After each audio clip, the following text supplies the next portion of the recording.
ಒಂದಿಷ್ಟು 4-6 ವಿಚಾರಗಳನ್ನ ಎತ್ಕೋತೀನಿ. ಬಹಳ ಮುಖ್ಯವಾಗಿ, ಯಾಕೆಂದ್ರೆ ಬಡ್ಜೆಟ್ ಬಗ್ಗೆ ವಿಚಾರಗಳನ್ನ ಹೇಳ್ತಾ ಹೋಗ್ತಾರೆ. ಪಾಪ ಬಹಳ ಒಳ್ಳೆ ಬಡ್ಜೆಟ್ ಮಾಡ್ತಾ ಮಾಡ್ತಾ ಬಂದಿದ್ದಾರೆ, ಬರೀ ಅವ್ರ ದಾಖಲೆ ಮುರ್ಕೊಂತ ಬರ್ತಿದ್ದಾರೆ ಹೊರತು ರಾಜ್ಯದ ಜನರಿಗೆ ಏನೂ ಆಗಲ್ಲ.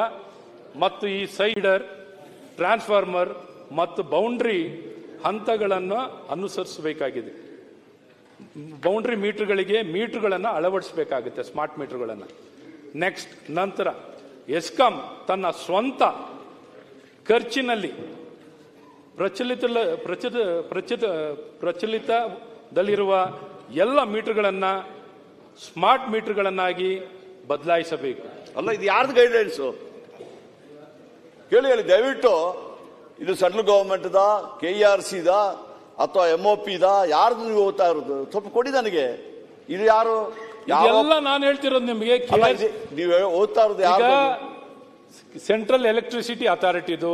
ನಾನು ಅದು ಓದಿದ್ನಲ್ಲ, ನಮಗೆ ಹೇಳಿದ್ರಲ್ಲ. ಅದಕ್ಕೆ ನಾನು ಓದಿದ್ದು ಅದನ್ನೇ. ಅದರಲ್ಲಿ ಹೇಳಿದ್ರ? ಇವಾಗ ನಿಮ್ಗೆ ಉತ್ತರ ಕಳಿಸ್ಕೊಡ್ತೀನಿ ತಗೊಳ್ಳಿ. ನೀವು ಕೊಟ್ಟಿರೋ ನೋಡಿ, ನಾನು ಪಾಪ ಕೊಟ್ಬಿಡಿ. ಈಗ ನನ್ನ ಕೈಲಿದೆ ಅದು ತಪ್ಪು ಹೇಳಿ ನೋಡೋಣ. ನೀವು ತಪ್ಪಲ್ಲ, ಇಲ್ಲಿ ಕೊಟ್ಟಿರೋ ಉತ್ತರನೇ ನಾನು ಹೇಳ್ತಿರೋದು, ನಾನು ಬೇರೆ ಏನು ಹೇಳ್ತಿಲ್ಲ. ಯಾವ್ದ್ರಲ್ಲಿ ಕೊಟ್ಟಿರೋದು? ಅದ್ರಲ್ಲಿ ಏನು ಉತ್ತರ ಕೊಟ್ಟಿದ್ದೀನಿ ನೋಡಿ. ನೀವು ಉತ್ತರ ಕೊಟ್ಟಿರೋದ ಹೇಳಿ ಓದಿ ನೋಡೋಣ.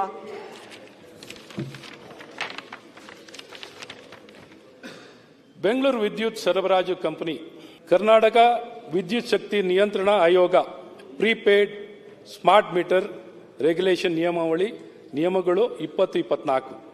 ಕರ್ನಾಟಕ ವಿದ್ಯುತ್ ಶಕ್ತಿ ನಿಯಂತ್ರಣ ಆಯೋಗದ ಅಧಿಸೂಚನೆಯಂತೆ ಎಲ್ಲ ತಾತ್ಕಾಲಿಕ ವಿದ್ಯುತ್ ಸ್ಥಾವರಗಳಿಗೆ ಪ್ರೀಪೇಡ್ ಸ್ಮಾರ್ಟ್ ಮೀಟರ್ಗಳನ್ನು ಅಳವಡಿಸುವುದು ಕಡ್ಡಾಯವಾಗಿದ್ದು ಹಾಗೂ ಇತರೆ ವರ್ಗದ ಗ್ರಾಹಕರಿಗೆ ಐಚ್ಛಿಕವಾಗಿರುತ್ತದೆ. ಬೆಂಗಳೂರು ವಿದ್ಯುತ್ ಶಕ್ತಿ ಸರಬರಾಜು ಕಂಪನಿಯು ಮೇಲಿನ ಕಾಯ್ದೆ, ಮಾರ್ಗಸೂಚಿಗಳು ಮತ್ತು KERC ಆದೇಶಗಳ ಮೇರೆಗೆ ಎಲ್ಲ ಹೊಸ ಗ್ರಾಹಕರಿಗೆ ಸ್ಮಾರ್ಟ್ ಮಾಪಕವನ್ನು ಅಳವಡಿಸಲು ಈ ಕೆಳಕಂಡ ಸುತ್ತೋಲೆಗಳನ್ನು ಹೊರಡಿಸಲಾಗಿದೆ. ದಿನಾಂಕ 15/2/2025 ರಿಂದ ಸ್ಮಾರ್ಟ್ ಮೀಟರ್ಗಳನ್ನು ಅಳವಡಿಕೆಯನ್ನು ನಗರ ಪ್ರದೇಶದಲ್ಲಿ ಜಾರಿಗೊಳಿಸಲಾಗಿದ್ದು, ತದನಂತರ ನೋಂದಣಿಗೊಂಡ ಎಲ್ಲ ಗ್ರಾಹಕರಿಗೆ ಸ್ಮಾರ್ಟ್ ಮಾಪಕವನ್ನು ಅಳವಡಿಸಲು ಕಡ್ಡಾಯವಾಗಿರುತ್ತದೆ. ಇದರಲ್ಲಿ ತಾತ್ಕಾಲಿಕ ಸ್ಥಾವರಗಳಿಗೆ ಸ್ಮಾರ್ಟ್ ಪ್ರೀಪೇಡ್ ಕಡ್ಡಾಯವಾಗಿದೆ. ಮುಂದುವರೆದು ಹೊಸ ಗ್ರಾಹಕರಿಗೆ ಪ್ರೀಪೇಡ್ ಅಥವಾ ಪೋಸ್ಟ್ ಪೇಡ್ ಐಚ್ಛಿಕವಾಗಿರುತ್ತದೆ. ಅರ್ಥ ಆಯ್ತಾ? ಯಾರು ಇವ್ರಿಗೆ ಹೆಲ್ಪ್ ಮಾಡಿ, ಪಾಪ ಯಾರು ಡಿಪಾರ್ಟ್ಮೆಂಟ್ ಅವ್ರು ಬಂದಿದ್ರೆ. ಹೆಲ್ಪ್ ಬೇಕಾಗಿಲ್ಲ, ನೀವು ನೋಡಿ. ಈಗ ನಾನು ಹೇಳ್ತಾ ನೋಡಿ, ಬೆಂಗಳೂರು ಆಯ್ತು. ಈಗ ನೀವು ಹೇಳಿದ್ನಲ್ಲ ಸತ್ಯ ಅಂತಾನೆ ನಾನು ಅದು ನೀವು ಓದಿದ್ರಲ್ಲಿ ಇದೆ. ಈಗ ಫಸ್ಟ್ ಓದಿದ್ರಲ್ಲಿ ಹೊಸ ಇದಕ್ಕೆ ಸ್ಮಾರ್ಟ್ ಮೀಟರ್ ಮಾಡ್ಬೇಕಂದಿದೆ, ಟೆಂಪರರಿ ಮಾಡಬೇಕು, ಹೊಸ ಇದೆ. ಈ ವಿಷಯನ ಎತ್ಕೋಬೇಕು. ಈಗ ನೀವು ಡಿಪಾರ್ಟ್ಮೆಂಟ್ ಮಿನಿಸ್ಟರ್ ಆಯ್ತು, ನೆಕ್ಸ್ಟ್ ಸಬ್ಜೆಕ್ಟ್ ಹೋಗ್ತೀನಿ. ನನಗೆ ಟೈಮ್ ಇವ್ರು ಬಿಡಲ್ಲ. ನೀವು ಟೈಮ್ ನಾನು ಬಿಡುದಲ್ಲ, ಐಚ್ಛಿಕವಾಗಿರ್ತದೆ ಅಂದ್ಬಿಟ್ಟು ಅದನ್ನ ತಿದ್ಕೊಳ್ತಿದ್ದು ನಾನು. ಅದು ತಪ್ಪದು. ನೀವು ಫಸ್ಟ್ ಓದಿದ್ದು ಕರೆಕ್ಟ್ ಆಗಿದೆ. ಹೊಸ ಮೀಟರ್ ಇದಕ್ಕೆ ಪ್ಲಸ್ ಟೆಂಪರರಿ ಕೊಡ್ಬೇಕಂದ್ರೆ ಬಹಳ ಕ್ಲಿಯರ್ ಆಗಿ ಹೇಳ್ತೀನಿ. ಕೂತ್ಕೊಂಡ್ಬಿಡಿ ಸರ್. ಅಲ್ಲ, ಕೂತ್ಕೊಳ್ಳಿ ಸರ್. KERC ನಲ್ಲಿ ಪ್ರೀಪೇಡ್ ಅನ್ನೋದಕ್ಕೆ ನೀವು ಬಹಳ ಸ್ಪಷ್ಟವಾಗಿದೆ. It can be mandatory only for temporary. ಈಗ ಓನ್ಲಿ ಫಾರ್ ಟೆಂಪರರಿ. CM ಉತ್ತರ ಕೊಡೋದು ಮೊದಲು ನನಗೆ ಸ್ವಲ್ಪ ಟೈಮ್ ಕೊಡಿ. ನಾನು ಇದರ ಕ್ಲಾರಿಫಿಕೇಶನ್ ವಿತ್ ಒಳ್ಳೇದಲ್ವಾ ನಮಗೆ? ಒಳ್ಳೇದಲ್ವಾ? ನಿಮ್ಮಿಂದ ಪ್ರಶ್ನೆ ಕೇಳಿರ್ಲಿಲ್ಲ. ನಾನು ನಾಳೆ CM ಉತ್ತರ ಕೊಡುವ ಮೊದಲು I will clarify entirely with the document. Respond ಮಾಡಿದ್ರೆ ನಮ್ಗೆ ಒಳ್ಳೇದು. ಅಲ್ಲ, ಮಾಡಿರ್ಬೇಕಲ್ಲ. ನಾನು ಮಾಡಿ, ನೀವು ಮಾಡಬೇಕು ಅಂತ ಬಯಸ್ತಾ ಇದ್ದೀವಿ ಸರ್. ಅದಕ್ಕೆ ಟೈಮ್ ಕೊಡಿ ನನಗೆ. ಖಂಡಿತ ಸರ್. ನಾಳೆ ಬೆಳಗ್ಗೆ ನೀವು ಎಸೆನ್ಷಿಯಲ್ ಡಿಪಾರ್ಟ್ಮೆಂಟ್ ಅದ, ನೀವೇನ್ ಕೇಳಿದಿರಿ ಅದಕ್ಕೆ ಉತ್ತರ ನಾಳೆ ಒದಗಿಸ್ತಾರ. ಮಾಡ್ಲಿ ಸರ್. ನಾವು ಸರ್ ಅವ್ರು ಉತ್ತರ ಕೊಟ್ರೆ ನಮ್ಗೆ ಒಳ್ಳೇದು ಸರ್. ಅವ್ರು ರೆಸ್ಪಾಂಡ್ ಮಾಡಬೇಕು. ಮುಖ್ಯವಾಗಿ ಅವ್ರು ರೆಸ್ಪಾಂಡ್ ಮಾಡ್ಲಿ ಅಂತಾನೆ ಮಾತಾಡ್ತಿದ್ದೀವಿ. ಆಯ್ತಾ? ಇದು ಫಸ್ಟ್ ಆಫ್ ಆಲ್ ಕಡ್ಡಾಯ ಮಾಡಂಗಿರ್ಲಿಲ್ಲ, ಕಡ್ಡಾಯ ಮಾಡಿಬಿಟ್ಟಿದ್ದಾರೆ. ಏನು ಮತ್ತು ನೆಕ್ಸ್ಟ್ ಟೆಂಡರ್ ಮತ್ತು ಇದ್ರ ಕಾಸ್ಟ್ ಏನು, ಇದ್ರ ಕಾಸ್ಟನ್ನು ನಿಗದಿ ಮಾಡಿರೋದು ನೀವು ನೋಡಬೇಕು ಸರ್. ಗ್ರಾಹಕರಿಂದ ಯಾವ ಆಧಾರ, ಇಡೀ ದೇಶದಲ್ಲಿ ಬೇರೆ ಬೇರೆ ರಾಜ್ಯದಲ್ಲಿ ಬೇರೆ ಬೇರೆ ಕಡೆನೂ ಹಾಕಿದ್ದಾರೆ ಸರ್. ಇವರು 2023ರಲ್ಲಿ ರೇಟನ್ನು ನಿಗದಿ ಮಾಡಿದ್ದಾರೆ. ಆ ರೇಟನ್ನು ನೋಡಬೇಕು. ಮತ್ತು ಡೆಲ್ಲಿ ಮುಂಬೈನಲ್ಲೆಲ್ಲ ಸ್ಮಾರ್ಟ್ ಮೀಟರ್ಸ್ಗಳು ಕೆಲವು ಕಡೆ ಅಳವಡಿಸಿದ್ದಾರೆ, ಯಾವ ರೇಟಲ್ಲಿ ಅಳವಡಿಸಿದ್ದಾರೆ. ಮತ್ತು ಕೆಲವು ರಾಜ್ಯದಲ್ಲಿ ಈ ಸ್ಮಾರ್ಟ್ ಮೀಟರು ಮತ್ತು software advance metering infrastructure service provider ಅಂತ AMISP ಮತ್ತು ಸ್ಮಾರ್ಟ್ ಮೀಟರ್ ದರ ನೋಡ್ಬೇಕು ಸರ್. ನೀವು ಸ್ಮಾರ್ಟ್ ಮೀಟರ್ ದರ ನೋಡಬೇಕು, ಇವ್ರು ನಿಗದಿ ಮಾಡಿರೋ ದರ ನೋಡ್ಬೇಕು ಸರ್. ಒಂದು ಸ್ಮಾರ್ಟ್ ಮೀಟರ್ಗೆ ಎಷ್ಟು ಅಂತ ಇದು ಸೈಜ್ ನೀವು ನೋಡಬೇಕು. ಪಾಪ ಜಾರ್ಜ್ ಅವ್ರಿಗೆ ಗೊತ್ತಿದೆಯೋ ಇಲ್ವೋ, ಯಾರು ಏನು ಮಾಡಿಬಿಟ್ಟಿದಾರೋ. ಯಾವುದು ಸಿಂಗಲ್ ಫೇಸ್ ಮೀಟರ್ಗೆ ಸರ್, ಸಿಂಗಲ್ ಫೇಸ್ ಮೀಟರ್ ಈಗ 4998, 3 ಫೇಸ್ ಮೀಟರ್ಗೆ 8880, 3 phase LTCT meter 28080. Okay, meter. Next software ಅಂತ ಸರ್. ಈ ಸಾಫ್ಟ್ವೇರ್ ಬಗ್ಗೆ ಕೇಳಿಸ್ಕೊಳ್ಳಿ. ಇದು software AMISP charges single phase ಮೀಟರ್ಗೆ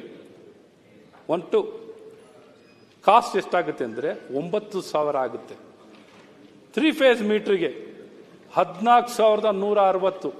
ಮೀಟ್ರಿಗೊಂದು ಬೇರೆ, ಸಾಫ್ಟ್ವೇರ್ಗೆ ಬೇರೆ ಹೇಳ್ತಾ ಇರೋದು ನಾನು. 14160. 3 ಫೇಸ್ LTCT ಮೀಟರ್ಗೆ 14160. ಅರ್ಥ ಆಯ್ತು ಸರ್? ಓಕೆ, ಇದಲ್ಲದೆ ಒಂದು ನಿಮಿಷ ಇದ್ರ ಪೂರ್ತಿ ಇದು ಹಿಂದೆ ಮುಂದೆಂದೂ ಸೇರಿಸಿ ಹೇಳ್ತೀವಿ ಬೇಕಾದ್ರೆ ಸರ್. ಆಯ್ತಾ ಸರ್? ಮುಂದುವರೆದು ಸರ್, ಈ ವೆಂಡ್ರು ಯಾರಿಗೆ ಈಗ ಏನಾದ್ರು ಕೊಟ್ರೆ ಮಾರ್ಲಿಕ್ಕೆ ಜಾಗ, ನೆಲ ಬಾಡಿಗೆ ರೆಂಟ್ 125 ರೂಪಾಯಿ ಸ್ಕ್ವೇರ್ ಫುಟ್ಟಿಗೆ. ರಾಜ್ಯದಲ್ಲಿ ನಾನಾ ಕಡೆ, ಬೆಂಗಳೂರಿನಲ್ಲಿ ಒಂದು 30 ಕೆಳಗಡೆ 30 ಸ್ಥಳದಲ್ಲಿ ಇದನ್ನು ಮಾರಾಟ ಮಾಡಲಿಕ್ಕೆ, ಮೀಟರ್ಗಳು ಮಾರಾಟ ಮಾಡಲಿಕ್ಕೆ ಯಾರೇ ಒಬ್ಬ ಕಾಂಟ್ರಾಕ್ಟ್ ಇಷ್ಟು ದುಡ್ಡು ಕೊಡೋದಲ್ಲದೆ ಅವನಿಗೆ ನೆಲ ಬಾಡಿಗೆ ಮತ್ತು ಸಿಬ್ಬಂದಿಗಳ ಸಂಬಳ ಅದೇ ಒಟ್ಟು ಒಂದು 80 ಕೋಟಿ ಬೆಂಗಳೂರಿನಲ್ಲಿ ಆಗುತ್ತೆ. ಇಡೀ ರಾಜ್ಯದ್ದು ಒಂದು 240 ಕೋಟಿ ಆಗುತ್ತೆ. ಸೊ ಇದು ಬಹಳ ಸ್ಪಷ್ಟವಾಗಿದೆ. ಬರೀ rent to the vendor it will be costing 90 crores ಇಡೀ ರಾಜ್ಯದಾದ್ರೆ. ಬೆಂಗಳೂರದೇ ತಗೊಂಡ್ರೆ ಒಂದು 20 ಕೋಟಿ ಬರ್ಬೋದು. ಸ್ಯಾಲ್ರಿ ಬರೀ ಬೆಂಗಳೂರು ತಗೊಂಡ್ರೆ ಸ್ಯಾಲ್ರಿ 5 ವರ್ಷಕ್ಕೆ 40 ಕೋಟಿ. ಇಡೀ ರಾಜ್ಯ ತಗೊಂಡ್ರೆ 144 ಕೋಟಿ ಸರ್. ಇಷ್ಟ ಆಯ್ತಾ? ಇದೆಲ್ಲ ಒಂದು ಕಡೆ ಇದು ಕಾಸ್ಟ್. ಈ ಟೆಂಡರ್ ಮಾಡಿಕೊಡ್ತಾರೆ. ಈ ಟೆಂಡರ್ ಇವ್ರ ಪ್ರಕಾರನೇ ನಾನು ಹೇಳ್ತೀನಿ. ಇವ್ರು ಟೆಂಡರ್ ಕೊಟ್ಟಿರೋ ಅನೆಕ್ಷರ್ ಪ್ರಕಾರನೇ ಒಟ್ಟು ಏನು ಇವ್ರು ಟೆಂಡರ್ ಕೊಟ್ಟಿರೋ ವರ್ಕ್ ಆರ್ಡರ್ ಕೊಟ್ಟಿರೋದನ್ನೇ ನಾನು ಹೇಳ್ತೀನಿ. ನಾನು ಯಾವುದೋ ನನ್ನ ಸ್ವಂತ ಯಾವುದೋ ತಯಾರು ಮಾಡ್ಕೊಂಬಂದಿಲ್ಲ ಸರ್. ಒಟ್ಟು ವಾರ್ಷಿಕವಾಗಿ ಬೆಸ್ಕಾಂನಲ್ಲಿ ಬೆಂಗಳೂರಿನಲ್ಲಿ ವರ್ಷಕ್ಕೆ 4 ಲಕ್ಷ ಮೀಟ್ರು ಒಟ್ಟು ಖರೀದಿ ಆಗಲಿಕ್ಕೆ ಒಂದು ಅಂದಾಜು 4 ಲಕ್ಷ ಇಟ್ಕೊಂಡಿದ್ದಾರೆ. 25, 26, 27 ಬೇರೆ, ಒಟ್ಟು 5 ವರ್ಷ ಕಾಲದ್ದು. ಮತ್ತು ಮೆಸ್ಕಾಂನಲ್ಲಿ 70,000 ಮೀಟ್ರು, ಎಸ್ಕಾಂನಲ್ಲಿ 1,46,700, ಜೆಸ್ಕಾಂನಲ್ಲಿ 1,17,300, ಚಾಮುಂಡೇಶ್ವರಿ ಮೈಸೂರು 60,000. ಒಟ್ಟು ಸಂಖ್ಯೆ ತಗೊಂಡ್ರೆ ಒಟ್ಟು ಒಂದು ವರ್ಷಕ್ಕೆ ಅಂದಾಜು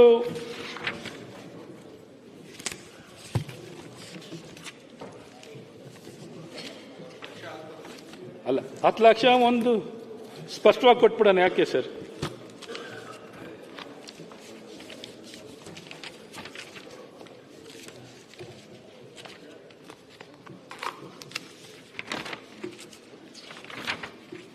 ಡಾಕ್ಟರ್ ಇನ್ನೆಷ್ಟು ಡಾಕ್ಟ್ರೆ ಎಷ್ಟು 9 ಲಕ್ಷ ಅಂದ್ಕೊಳ್ಳಿ ಸರ್.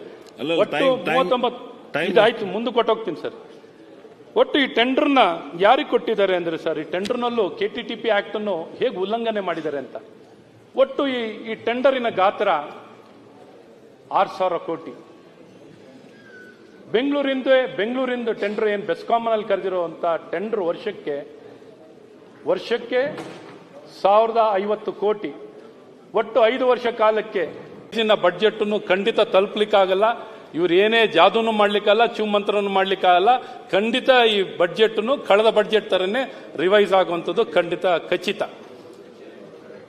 ಸನ್ಮಾನ್ಯರೇ, ಮತ್ತು ಈ ರಾಜ್ಯದ ಈ ಆರ್ಥಿಕ ವ್ಯವಸ್ಥೆನ ಸಾಲದ ಸುಳಿವಿಗೆ ಈಗಾಗಲೇ 7,64,000 ಕೋಟಿ ಸಾಲವನ್ನು ತಗೊಳ್ಳುವಂಥದ್ದಾಗಿದೆ. ಇನ್ನು ಮುಂದಿನ 3 ವರ್ಷದ ಕಾಲದಲ್ಲಿ ನನಗೆ ಸಂಪೂರ್ಣ ವಿಶ್ವಾಸ ಇದೆ, ಇದು 12 ಲಕ್ಷ ಕೋಟಿ ಖಂಡಿತ ಈ ಸರ್ಕಾರದ ಒಂದು ದೊಡ್ಡ ಸಾಧನೆ ಏನಾಗ್ಬೋದು ಅಂದ್ರೆ 12 ಲಕ್ಷ ಕೋಟಿ ಸಾಲ ಖಂಡಿತ ತಲುಪ್ತಾರೆ. 12 ಲಕ್ಷ ಕೋಟಿ ಸಾಲವನ್ನು ಇವರು ಮುಂದಿನ 3 ವರ್ಷ ಕಾಲದಲ್ಲಿ ಮಾಡ್ತಾರೆ ಅನ್ನುವಂಥ ವಿಶ್ವಾಸ ಇದೆ. ಸನ್ಮಾನ್ಯ ಸಭಾಧ್ಯಕ್ಷರೇ, ಡಾಕ್ಟರ್ ಸಾಹೇಬ್ರೆ, ಈ ದೇಶದ ಮೇಲೆ ಸಾಲ ಎಷ್ಟೈತೆ ಅದನ್ನು ಬೆಳಕು ಚೆಲ್ರಿ.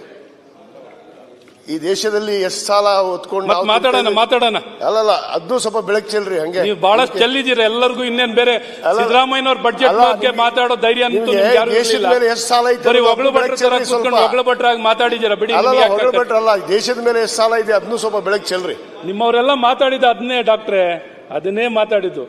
ಹೇಳ್ತೀನಿ ಅದ್ರ ಬಗ್ಗೆ ಹೇಳಿ, ಸ್ವಲ್ಪ ಹೇಳ್ತೀನಿ. ರಾಜ್ಯದ ಅಷ್ಟೇ ಕೇಳಕ್ ರೆಡಿ ಇದ್ರೆ ಬೇಕಾದ್ರೆ ಇವತ್ತೆಲ್ಲ ಇನ್ನೊಂದ್ 2-3 ಗಂಟೆ ಮಾತಾಡ್ತೀನಿ. 500 ಲಕ್ಷ ಕೋಟಿ ತಲುಪಿದೆ ಈ ದೇಶದ. ಅದ್ರ ಬಗ್ಗೆ ಮಾತಾಡ್ತೀನಿ. ಕೇಂದ್ರ ಬಜೆಟ್ ಬಗ್ಗೆ ಕೇಳಿದ್ರೆ ಅದ್ರ ಬಗ್ಗೆ ಮಾತಾಡ್ತೀವಿ. 200 ಲಕ್ಷ ಕೋಟಿ ತಲುಪಿದೆ ನಮ್ಮ ದೇಶದ ಮೇಲೆ ಸಾಲ, ಅದನ್ನು ಸ್ವಲ್ಪ ಹೇಳಿ. ಸನ್ಮಾನ್ಯ ಸಭಾಧ್ಯಕ್ಷರೇ, ಏನ್ ನಮ್ಮ ಸ್ನೇಹಿತರು ಡಾಕ್ಟರ್ ಕೇಳ್ತಾ ಇದ್ದಾರೆ. ಡಾಕ್ಟರ್ ಕ್ಯಾಶ್ ಇಲ್ಲ ಡಾಕ್ಟರ್ ಸರ್, ನಮ್ಮ ಡಾಕ್ಟರ್ಗಳು ಎಲ್ಲಿದ್ರು ನಮ್ಗೆ ಗೊತ್ತಾಗ್ತದೆ. ನಮ್ಮ ಡಾಕ್ಟರ್ಗಳು ಆತ್ಮೀಯತೆ ಬರ್ತದೆ. ನಮ್ಮ ಸ್ನೇಹಿತರು ಆತ್ಮೀಯರು. ಹೌದು ಗುರು, ನಾನು ಇಲ್ಲ ಅನ್ನಿಲ್ಲ. ಕೋನ್ ರೆಡ್ಡಿ ಮಾತಾಡೋರ್ಲ ಡಾಕ್ಟರ್ಗಳೇ ಮಾತಾಡೋದಾರ. ಹೌದು. ಸಭಾಧ್ಯಕ್ಷರೇ, ಏನೊಂದು ಕೇಂದ್ರದಲ್ಲಿ ಅವ್ರು ಕೇಳ್ತಿದ್ದಾರೆ, ಕೇಂದ್ರದಲ್ಲಿ 200 ಲಕ್ಷ ಕೋಟಿ ತಗೊಂಡಿದ್ದಾರೆ ಸಾಲ ಅಂತ. 200 ಲಕ್ಷ ಕೋಟಿ ತಗೊಂಡಿರುವಂತ ಪ್ರಪೋಸಿಷನ್ ಈವನ್ ಮನಮೋಹನ್ ಸಿಂಗ್ ಅವರ ಕಾಲದಿಂದಲೂ ನೀವು ನೋಡಿದ್ರೆ ಏನೊಂದು ಡೆಪ್ಟ್ ಅಂಡ್ GDP ರೇಷಿಯೋನಲ್ಲಿ ತಗೊಂಡಿದ್ದಾಗ 50ರಿಂದ 60%, ಹೆಚ್ಚು ಕಡಿಮೆ 50ರಿಂದ 60%, 57%, 60% ವರೆಗೂ ಮನಮೋಹನ್ ಸಿಂಗ್ ಸರ್ಕಾರದಲ್ಲಿ ತಗೊಂಡಿದ್ದಾರೆ. ಈಗಿನ ಸರ್ಕಾರದಲ್ಲೂ ಏನೊಂದು ಡೆಪ್ಟ್ ಮತ್ತು GDP ರೇಷಿಯೋನಲ್ಲಿ 55% ನಲ್ಲಿದೆ. ಡಾಕ್ಟ್ರೆ, ಮುಖ್ಯವಾಗಿ ನರೇಂದ್ರ ಮೋದಿ ಅವರು ಏನೊಂದು ಆರ್ಥಿಕ ವ್ಯವಸ್ಥೆಯಲ್ಲಿ ನಾವು ಇಡೀ ವಿಶ್ವ ಮಟ್ಟದಲ್ಲಿ 11ನೇ ಸ್ಥಾನದಿಂದ ನಾವು 5ನೇ ಸ್ಥಾನಕ್ಕೆ ಬಂದು ಇನ್ನು 3ನೇ ಸ್ಥಾನಕ್ಕೆ ತಲುಪಲಿಕ್ಕೆ ಇವತ್ತು ಸತತವಾಗಿ ಈ ದೇಶದಲ್ಲಿ ಏನ್ ಮಾಡಿದ್ರೆ ಒಳ್ಳೇದಾಗುತ್ತೆ ಅನ್ನುವಂತ ಒಂದು ಸತ್ಪ್ರಯತ್ನವನ್ನ, ಏನೊಂದು ಡೆವಲಪ್ಮೆಂಟ್ ಅಲ್ಲಿ ಎಲ್ಲೆಲ್ಲಿ ಇಂಟರ್ವೆನ್ಷನ್ ಆಗಬೇಕು, ಎಲ್ಲಿ ಬಂಡವಾಳ ಹೂಡಿಕೆಯನ್ನು ಮಾಡಬೇಕು, ಎಲ್ಲಿ ಖರ್ಚನ್ನು ಮಾಡಬೇಕು, ಆ ಮಾಡೋ ಮೂಲಕ ಎಲ್ಲ ಭಾರತೀಯರಿಗೂ ಉತ್ತಮ ಭವಿಷ್ಯ ಮತ್ತು ಮೂಲಭೂತ ಸೌಕರ್ಯ, ಗುಣಮಟ್ಟದ ಬದುಕನ್ನು ಕಾಣಲಿಕ್ಕೆ, ಅಥವಾ ಶಿಕ್ಷಣ ಆಗಲಿ, ಆರೋಗ್ಯ ಆಗಲಿ, ಮೂಲಭೂತ ಆಗಲಿ, ನ್ಯಾಷನಲ್ ಹೈವೇ ಆಗಲಿ, ರೈಲ್ವೆ ಆಗಲಿ. ಇವತ್ತು ರೈಲ್ವೆನಲ್ಲಿ ಎಷ್ಟು ಖರ್ಚು ಮಾಡ್ತಿದ್ರು, ನಮ್ಮ ರಾಜ್ಯಕ್ಕೆ ಎಷ್ಟು ಕೊಟ್ಟಿದ್ದಾರೆ, ಕೇಂದ್ರದಲ್ಲಿ ನ್ಯಾಷನಲ್ ಹೈವೇಗಳು ಎಷ್ಟು ವೇಗದಲ್ಲಿ ಡೆವಲಪ್ ಆಗ್ತಿದೆ, ಅಂಕಿಅಂಶಗಳೆಲ್ಲ ಇರುವಂಥದ್ದಿದೆ. ಹಾಗಾಗಿ ಕೈಗಾರಿಕೆ ವಲಯ ಅನ್ನೋದಲ್ಲೂ ಈಗ ನಮ್ಮ ಡಾಕ್ಟರ್ ಅಜಯ್ ಸಿಂಗ್ ಅವರನ್ನು ಕೈಗಾರಿಕೆ ವಲಯ ಬಗ್ಗೆ ಅಥವಾ ಕಲ್ಯಾಣ ಕರ್ನಾಟಕದ ಬಗ್ಗೆ ಮಾತಾಡ್ತಿದ್ರು. ನಿಜವಾದ ಕಲ್ಯಾಣ ಕರ್ನಾಟಕ ಅಭಿವೃದ್ಧಿ ಬಗ್ಗೆ ನಾನು ಸಮಯ ಕೊಟ್ಟರೆ ಲಾಸ್ಟಲ್ಲಿ ಮಾತಾಡ್ತೀನಿ. ಈಗ ಮುಖ್ಯವಾಗಿ ನನ್ನ ಕಣ್ಣು ಮುಂದೆ ಈಗ ನೋಡಿರುವಂಥ ಒಂದು ಪ್ರಸ್ತುತವಾಗಿರುವಂಥ ವಿಚಾರ, ಒಂದು ನಮ್ಮ ಇಂಧನ ಇಲಾಖೆ ಬಗ್ಗೆ. ಒಂದು ಇಂಧನ ಇಲಾಖೆ ನೋಡಿದಾಗ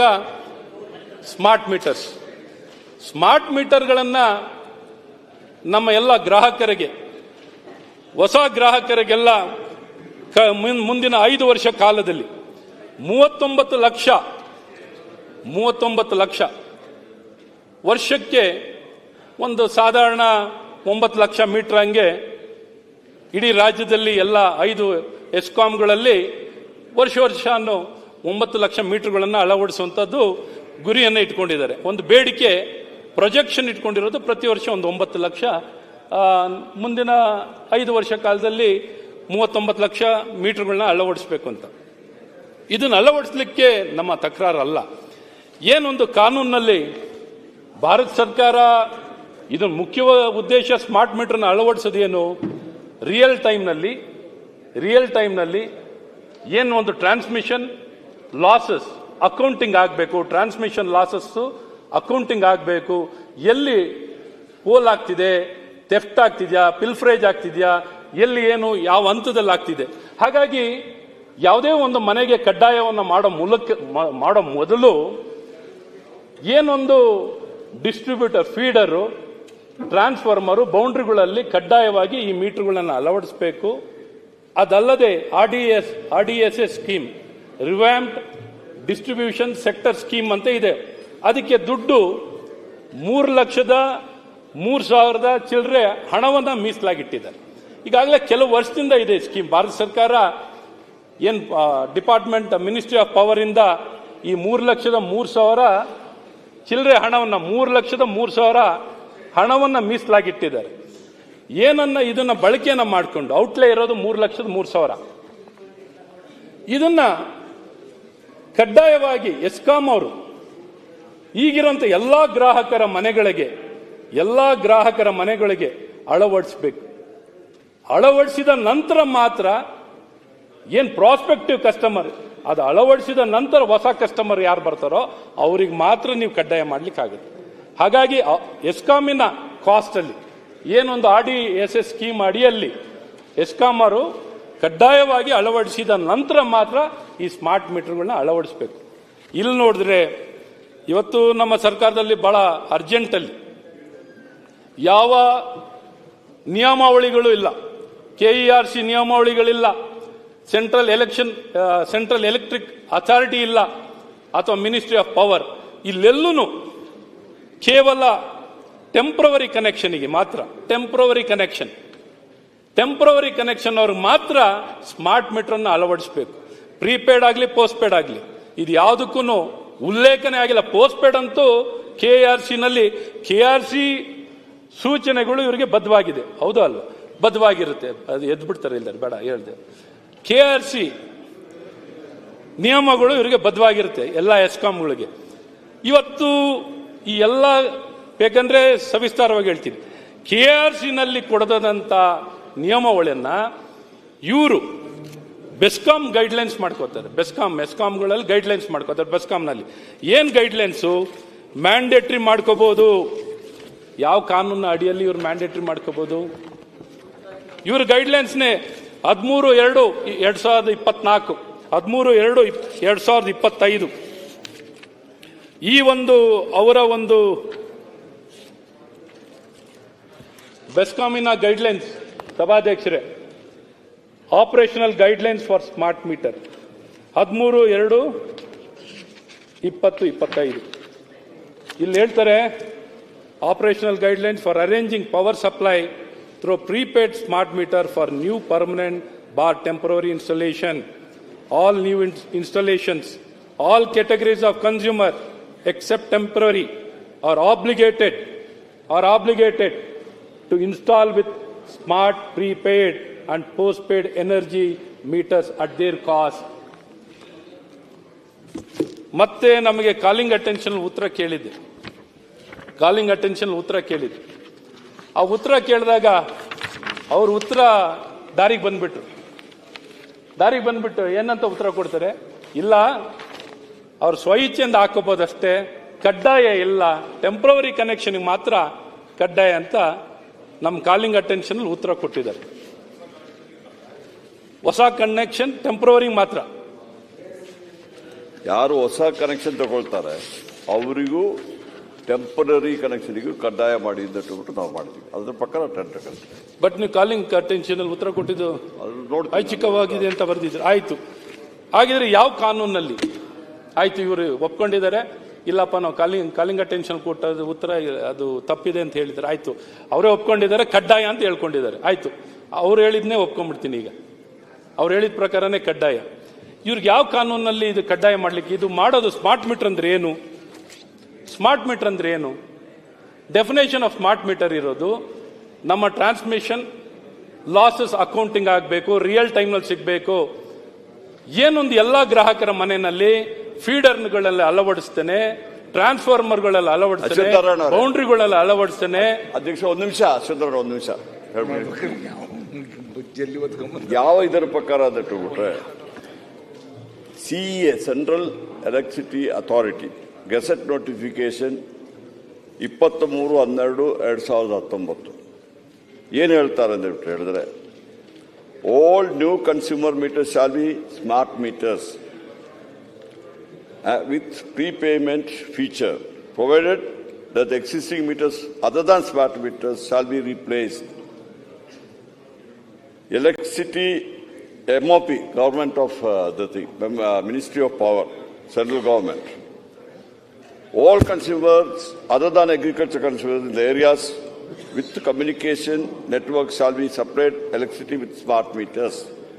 KERC, Karnataka Electricity Regulation, dated 6/2/24. From 1/4/2024, ನಿಮ್ಮ ಸರ್ಕಾರ ಇರುವಾಗಿದೆ. The distribution license shall be provided smart meters to all new installations with swappable modules with an option of swapping GPRS RF communication. KERC has notified Karnataka regulators stating that with the advent of technology and introduction of smart meters with inbuilt facility to remote recovery, ಇದನ್ನು ಮಾಡಬೇಕು ಅಂತ ಹೇಳ್ಬಿಟ್ಟು ನಿಮ್ಮ ಸರ್ಕಾರ ಇರುವಾಗಲೇ ನೀವು ಆದೇಶ ಕೊಟ್ಟಿದ್ದೀರಾ. ನಮಗೆ ಏನಾಗಿದೆ ಅಂತ ಹೇಳ್ಬಿಟ್ಟು ನೀವು ಹೇಳಿದ್ರಲ್ಲ, RDS ಸಿಸ್ಟಮಲ್ಲಿ ಇದು RDS ಸಿಸ್ಟಮಲ್ಲಿ ನಾವ್ಯಾಕೆ ಹೋಗಲಿಲ್ಲ, ನೀವು ಇರುವಾಗಲೂ ಹೋಗಲಿಲ್ಲ. ಯಾಕೆಂದ್ರೆ ಕಾರಣ ಏನಂತ ಹೇಳ್ಬಿಟ್ರೆ, RDS ಸಿಸ್ಟಮಲ್ಲಿ ಫೈನಾನ್ಸ್ ಡಿಪಾರ್ಟ್ಮೆಂಟ್ ಅವರು ಅದನ್ನು ಅಪೋಸ್ ಮಾಡೋದು. ಯಾವುದೇ ಕನೆಕ್ಷನ್ ಕೊಡಬೇಕಾದ್ರೂ ಸಮೇತ ನೀವು ದುಡ್ಡು ಬರಬೇಕಾದ್ರೆ ನಿಮ್ಮ ಯಾವುದಾದ್ರು ಡ್ಯೂಸ್ ನೀವು ಪೆಂಡಿಂಗ್ ಇಟ್ಟರೆ ಸೆಂಟ್ರಲ್ ಗೌರ್ಮೆಂಟ್ ಎಲ್ಲ ಯಾವುದು ಬರ್ತದೆ ಅದರಲ್ಲಿ ನಾವು ಅದನ್ನು ಕಡಿತಗೊಳಿಸ್ತೀವಿ ಅಂತ ಹೇಳ್ಬಿಟ್ಟು ಕಂಡೀಷನ್ ಹಾಕಿ ನಾವು ಒಪ್ಪಲಿಲ್ಲ. ನಮ್ಮ ಸರ್ಕಾರ ಬಂದ ಮೇಲೆ ಈ RDS ಸ್ಕೀಮ್ ಇನ್ನೊಂದು 5-6 ತಿಂಗಳು ಮಾತ್ರ ಇರ್ತದೆ, ಅದಕ್ಕೋಸ್ಕರವಾಗಿ ನಾವು ಒಪ್ಪಲಿಲ್ಲ. ಆದರೆ ಇಡೀ ಇಂಡಿಯಾ ದೇಶದಲ್ಲಿ ಎಲ್ಲ ಸ್ಟೇಟ್ಗಳಲ್ಲಿ ಸಮೇತ ಇವತ್ತು ಬದಲಾವಣೆ ಮಾಡ್ತಾ ಇದ್ದಾರೆ, ಸ್ಮಾರ್ಟ್ ಮೀಟರ್ಸ್ ಮಾಡ್ತಾ ಇದ್ದಾರೆ. ನಾವು ಬರೀ ಹೊಸದಾಗಿ ಯಾರು ಕನೆಕ್ಷನ್ ತಗೊಳ್ತಾರೆ. ಸ್ಮಾರ್ಟ್ ಮೀಟರ್ ಅಂದ್ರೆ ಏನು ಅಂತ ಹೇಳಿ ಸ್ವಲ್ಪ, ಪಾಪ ಸ್ಮಾರ್ಟ್ ಮೀಟರ್ ಅಂದ್ರೆ ಮತ್ತೆ ಹೇಳ್ಬೇಕಾಗತ್ತೆ, ನಾನು ಹೇಳ್ತೀನಿ ನೋಡಿ. ಸ್ಮಾರ್ಟ್ ಮೀಟರ್ಸ್ ಅಂದ್ರೆ ಏನು ಗೊತ್ತಿಲ್ಲ ಅಂದ್ಬಿಟ್ಟು ನೀವು ಕ್ವಶನ್ ಹಾಕಿ ನಾನು ಡೆಫಿನೇಷನ್ ಕೊಡ್ತೀನಿ. I am not smart meters ಎಲ್ಲರಿಗೂ ಗೊತ್ತಿರೋದು. ಈಗ ನಾವು ಟೆಂಡರ್ ಕರೆದಿದ್ದು ಸ್ಮಾರ್ಟ್ ಮೀಟರ್ಸ್ಗೆ. Smart meters concept was brought in. ಅದರಲ್ಲಿ ಏನಾಗ್ತದೆ ಅಂತ ಹೇಳ್ಬಿಟ್ರೆ, ನೀವು ಅದಕ್ಕೆ ನಮ್ಮ ಟೆಕ್ನಾಲಜಿ ಅಳವಡಿಸ್ತೀವಿ. ನಾವು ಅದನ್ನ ಎಲ್ಲಿದ್ದರೂ ಸಮೇತ ಐಸೋಲೇಷನ್ ಮಾಡ್ಲಿಕ್ಕೆ ಐಸೋಲೇಷನ್ ಇದೆಯಲ್ಲ. ಈಗ ಎಷ್ಟು ಲಕ್ಷ ಕೋಟಿ ಗ್ರಾಹಕರಿದ್ದಾರೆ. ಈಗ ನಮಗೆ ಕೂತ್ಕೊಳ್ಳಿ ಸರ್, ನೋಡಿ, ಇಲ್ಲ ನೀವು ಹೇಳೋದಕ್ಕೆ ಆನ್ಸರ್ ಮಾಡ್ಬಿಡ್ತೀನಿ. ಹೀಗೆ ಕೇಳ್ತಾ ಇದ್ರೆ ಮಾತಾಡ್ತಿದ್ದೀನಿ. ಅಶ್ವಥ್ ನಾರಾಯಣ ಅವರೇ, ನೀವು ಕೇಳಿ ನೀವು ಇದಕ್ಕೆ ಒಂದು ಪ್ರಶ್ನೆ ಕೇಳಿದರೆ ನಾನು ನೀವು ಹೇಳೋದಕ್ಕೆಲ್ಲ ಇಲ್ಲಿ ಕೂತ್ಬಿಟ್ಟು ನಿಂತುಬಿಟ್ಟು ಆನ್ಸರ್ ಮಾಡ್ಲಿಕ್ಕೆ ನಾನು ನೀವು ಪ್ರಶ್ನೆ ಕೇಳಿದ್ರೆ ಪ್ರತಿಯೊಂದು ಪ್ರಶ್ನೆಗೂ ನಾನು ಉತ್ತರ ಕೊಡ್ತಿದ್ದೆ. ಇದಕ್ಕೆ ಪ್ರಶ್ನೆ ಉತ್ತರ ಇರುವುದು. ಕಾಲಿಂಗ್ ಪ್ರಶ್ನೆ ಉತ್ತರ ಕೇಳಿದ್ರೆ ಕರೆಕ್ಟ್ ಆಗಿ ನಾನು ಎಲ್ಲ ಡೀಟೇಲ್ಸ್ ನಮ್ಮ ಅಧಿಕಾರಿಗಳಿಂದ ತಿಳಿಸ್ಬಿಟ್ಟು ಕೊಡ್ಬೋದಾಗಿದೆ. ನೀವು ಬಜೆಟ್ ಅಲ್ಲಿ ಮಾತಾಡುವಾಗ ಒಂದೊಂದು ಲೈನ್ ಅಲ್ಲಿ ಈ ಪ್ರಶ್ನೆಗೆ ಆನ್ಸರ್ ಮಾಡಿದ್ರೆ ನೀವು ಮಂತ್ರಿ ಆಗಿದ್ದವರು ಕೊಡ್ತಾ ಇದ್ದಾರ ನಮಗೆ. ಸರ್, ಈಗ ನಾನೇನಾರು ಇಲ್ಲಿ ಮಾತಾಡಬೇಕಾದ್ರೆ ಇವತ್ತು ಇಲ್ಲಿ ನಾನು ಬಹಳ ಸ್ಪಷ್ಟವಾಗಿ ಹೇಳಕ್ ಹೋಗ್ಬೇಕಾದ್ರೆ ನಾನು ದಾಖಲೆ ಇಟ್ಕೊಳ್ದೆ ಏನೂ ಮಾತಾಡ್ತಿಲ್ಲ. ಇವನು ಇನ್ನ ಇಷ್ಟಕ್ಕೆ ಇದು ಜಸ್ಟ್ ವಾರ್ಮ್ ಅಪ್ ಹೇಳ್ತಾ ಇದ್ದೀನಿ ಅಷ್ಟೇ. ನಿಜವಾದ ಬಂಡವಾಳ ಬಿಚ್ಚುತ್ತೀನಿ. ಈಗ ನಾನೇನಾರು ದಾಖಲೆ ಇಲ್ಲಿ ಹೇಳಬೇಕಾದ್ರೆ ಬಹಳ ಸ್ಪಷ್ಟವಾಗಿ ಹೇಳಬೇಕಾಗತ್ತೆ. ಸ್ಪಷ್ಟವಾಗಿ ಹೇಳಕ್ಕೆ ನಿಂತಿದ್ದೀನಿ. ಸೊ ಹಾಗಾಗಿ ಸನ್ಮಾನ್ಯ ಸಭಾಧ್ಯಕ್ಷರೇ, ಇವರು ನಾನು ನಿಮ್ಮ ಮೂಲಕ ಕೇಳಕ್ಕೆ ಇಷ್ಟಪಡ್ತೀನಿ ಸರ್ಕಾರನ, ಇವರಿಗೆ KERC ರೆಗ್ಯುಲೇಷನ್ ಅಳವಡಿಸ್ತಾರೋ ಇವ್ರಿಗೆ ಅನ್ವಯ ಆಗುತ್ತೋ, KERC ನಿಯಮ ಅನ್ವಯ ಆಗುತ್ತೋ, CA ನಿಯಮ ಅನ್ವಯ ಆಗುತ್ತೋ, ಅಥವಾ ಮಿನಿಸ್ಟ್ರಿ ಆಫ್ ಪವರ್ ನಿಯಮಗಳು ಅನ್ವಯ ಆಗುತ್ತೋ ಅನ್ನುವಂಥದ್ದು ಅವರು ತಿಳಿಸ್ಲಿ ಮತ್ತೆ ಬೇಕಾದ್ರೆ. ಓದ್ಬಿಟ್ಟು ಅಲ್ಲ, ನಿಮ್ಗೆ ಯಾವ ನಿಯಮ ಅನ್ವಯ ಆಗುತ್ತೆ ಹೇಳಿ ಫಸ್ಟ್. ನಿಮ್ಗೆ KERC ಅನ್ವಯ ಆಗುತ್ತಾ, ನಿಯಮ ಅನ್ವಯ ಆಗುತ್ತಾ? KERC ನಿಯಮದ ಪ್ರಕಾರನೇ ಅವರ ಅನುಮತಿ ಕೊಟ್ಟುಬಿಟ್ಟೆ ನಾವು ಅದನ್ನ ಕರೆದು. ಆಯ್ತು, KERC ನಿಮ್ಗೆ ಅನ್ವಯ ಆಗುತ್ತೆ ತಾನೆ? ಹೌದು, ಆಯ್ತು. ಅವ್ರು ಪರ್ಮಿಷನ್ ಕೊಟ್ಟಿದ್ದಾರೆ, ಅದನ್ನ ಕೇಳಿ ನಾನು ಪರ್ಮಿಷನ್ ಕೊಡ್ತೀನಿ ನಿಮಗೆ. ಆಯ್ತು, ಅದಕ್ಕೆ ಕೂತ್ಕೊಡಿ. ನಾನು KERC ಹೇಳ್ತೀನಿ ಇವರಿಗೆ. KERC ಇದು ನಿಯಮಗಳು ಅದ್ರದ್ದೇ ಹೇಳ್ತೀನಿ ಬಹಳ ಸ್ಪಷ್ಟವಾಗಿ. ಇದಕ್ಕೇನೆ ನೋಟಿಫಿಕೇಶನ್ ಮಾಡಿದ್ದಾರೆ KERC. ಈ ನೋಟಿಫಿಕೇಶನ್ ನಿಮ್ದೇ ಅಂತ ಒಪ್ಕೋಬಹುದು ಅನ್ಸುತ್ತೆ. ಏನ್ ನೋಟಿಫಿಕೇಶನ್ ಡೇಟ್ 6/3/2024 ಹೌದು ಹೌದು 6/3/24 ನಮ್ಮ ಸರ್ಕಾರ, ನನ್ನ ಸರ್ಕಾರ ಆಗಿರೋ ಖುಷಿ ಇರೋದು, ನಾನೇ ಇಂಧನ ಮಂತ್ರಿ ಆಗಿದ್ದೀನಿ. ಈ ಸೆಕ್ಷನ್ 3 ಏನೊಂದು KRC ಪಾಪ ಅವ್ರಿಗೆ ಏನು ನೋಡ್ಕೊಳ್ತಾ ಇದ್ದಾರೆ ಹಿರಿಯರು, ಪಾಪ ಏನೋ ಸಮಸ್ಯೆ ಇದೆ, ಅಧಿಕಾರಿಗಳು ಮಿಸ್ಗೈಡ್ ಮಾಡಿಬಿಟ್ಟಿದ್ದಾರೆ. So applicability and procedure for availing the facility under prepaid meters. This regulation shall be applicable to all categories of consumer, new and all existing consumer, new and all existing consumer, provided that availing power supply through a smart prepaid meter shall be at the option of the consumer, except temporary installation for which it is mandatory. Temporary connection ಮಾತ್ರ KRC ನಿಯಮಾವಳಿ ಪ್ರಕಾರ temporary connection ಮಾತ್ರ mandatory. ಇನ್ನು ಉಳಿದವ್ರಿಗೆ ಇವರು centre electricity authority ಬಗ್ಗೆ ಹೇಳಿದ್ರು, ಅವ್ರದ್ದು ಹೇಳ್ಬಿಡ್ತೀನಿ, ಅವ್ರ ನಿಯಮವನ್ನು ಕೊಟ್ಬಿಡ್ತೀನಿ ನಿಮಗೆ. ಪಾಪ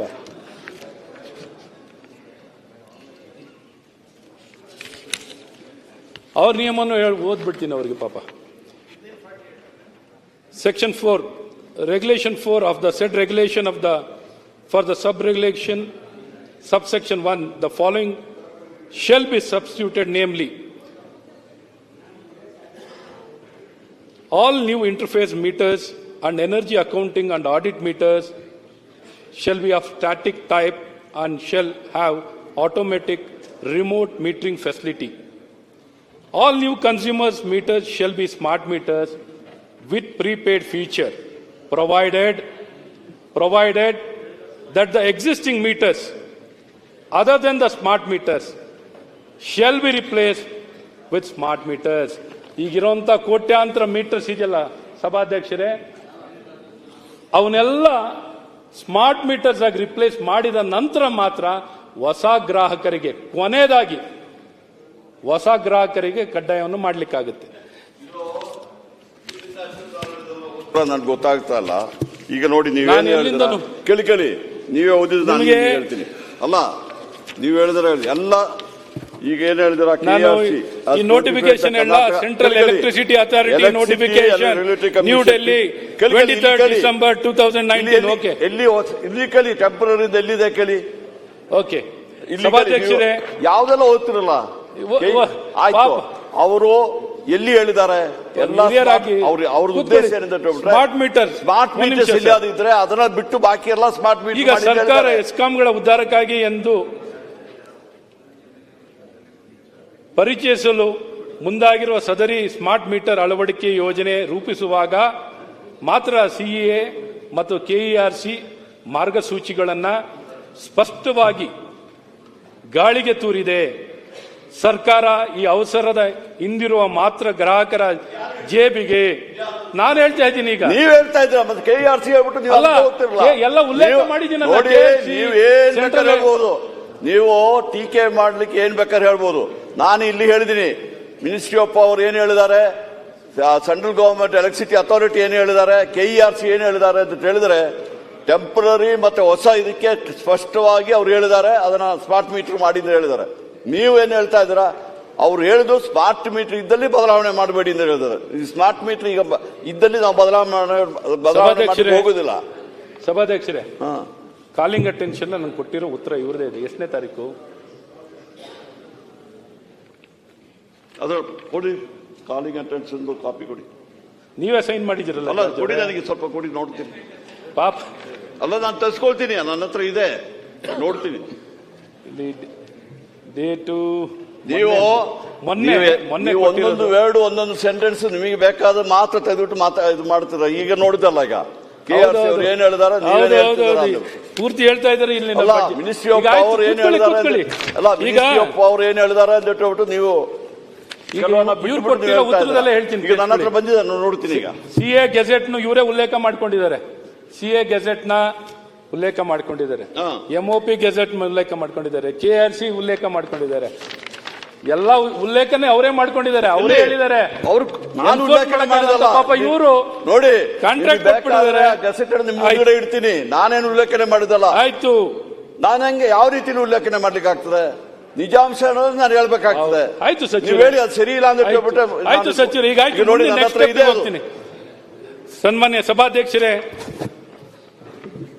ಸ್ಮಾರ್ಟ್ ಮೀಟರ್ ಅಳವಡಿಕೆ ಯೋಜನೆ ರೂಪಿಸುವಾಗ ಸರ್ಕಾರ ಕೆಲವು ಹಂತಗಳನ್ನು ಅನುಸರಿಸಬೇಕಾಗುತ್ತೆ. ನಿಮ್ಗೆ ಹೇಳದಲ್ಲ, ಮೊದಲು ಒಂದು 5,500 ಕೋಟಿ 6,000 ಕೋಟಿವರೆಗೂ ಬರುವಂತದ್ದಿದೆ ಸರ್.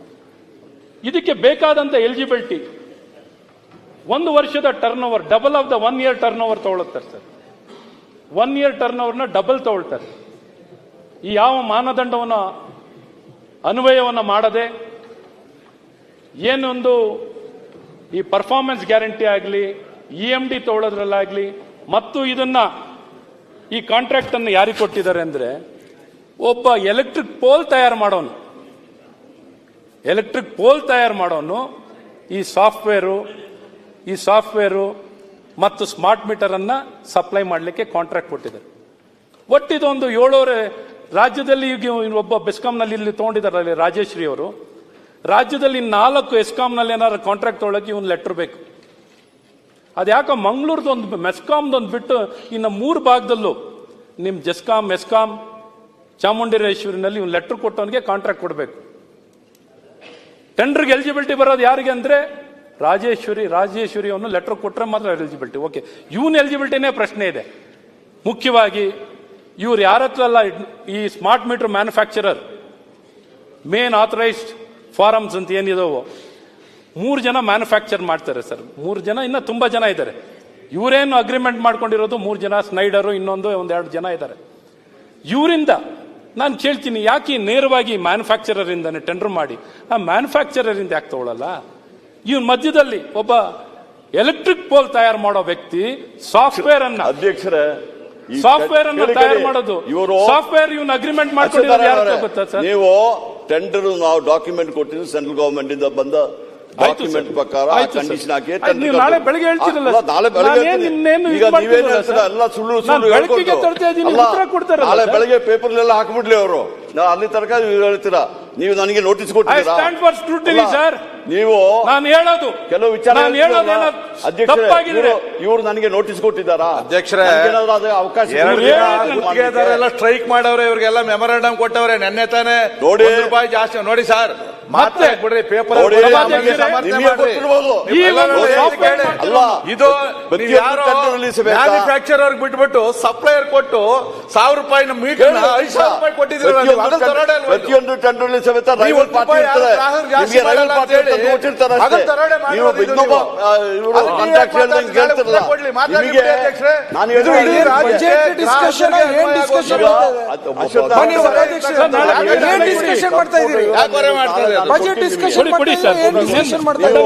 ಅದನ್ನ ತಗೊಳ್ಳಿ, ನಾನು ಉತ್ತರ ಕೊಡ್ತೀನಲ್ಲ. ಕನ್ಫ್ಯೂಷನ್ ಯಾಕೆ ಮಾಡ್ತಾ ಇದ್ದೀರಾ? ಅಲ್ಲ, ಅವರು ಮಾತಾಡ್ಬಿಟ್ಟಿದ್ರೆ ಆಗ್ತದೆ. ಬಹಳಷ್ಟು ಜನ ಮಾತಾಡ್ಬೇಕು, ಇಲ್ಲ ಅದೇನೋ ನೀವು ಬೇಕಂದ್ರೆ ಇಲ್ಲ, ನೀವು ಬರೀರಿ.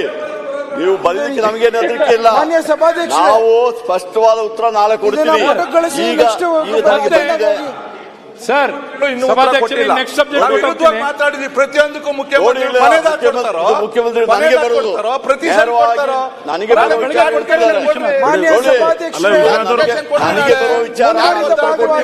ನೀವು ಸೀನಿಯರ್